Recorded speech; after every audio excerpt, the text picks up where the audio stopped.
Everyone welcome to my another mini blog. আজিৰ ভিডিঅ'টো breakfast কৰাৰ পৰা আৰম্ভ কৰিছোঁ আৰু আপোনালোকে লাষ্ট ব্লগত দেখিছিলে যে হাজবেণ্ড আৰু মই ঘৰত আছোঁ আৰু বাকী মাজুবাইও এতিয়া ঘৰত আছেহি। আৰিফকে আহি তাইক থৈ গ'লহি বাৰু। আৰু বাকী আজি মানে ইছৰাবাৰত আমাৰ ঘৰত দোৱা কৰিব, তাৰ কাৰণে এইবিলাক প্ৰিপেৰেশ্যন চলি আছে। আৰু এইফালে লগতে তৰমুজো কাটিছে আৰু চবেই পূৰা মন ভৰাই তৰমুজ খাই ল'লোঁ। বতৰটো বহুত বেছি আজি ৰ'দ দিয়া নাছিল যদিও। আৰু তাৰপাছতে সকলোৱে আমি খালোঁ দুপৰীয়া ভাত, আৰু দুপৰীয়া ভাত খাই মেলি লোৱাৰ পাছত এতিয়া দোৱাৰ কাৰণে বস্তু বনোৱা সিজোৱা কৰিবলৈ ল'লে।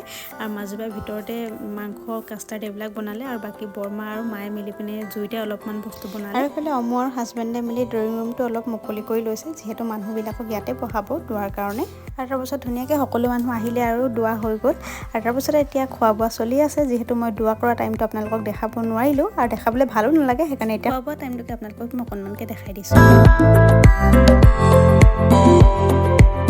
আৰু আজিৰ মিনি ব্লগটো ইমানতে শেষ কৰিছোঁ। নতুন এটা মিনি ব্লগৰ সৈতে পুনৰ লগ পাম, তেতিয়ালৈকে বাই, টেক কেয়াৰ।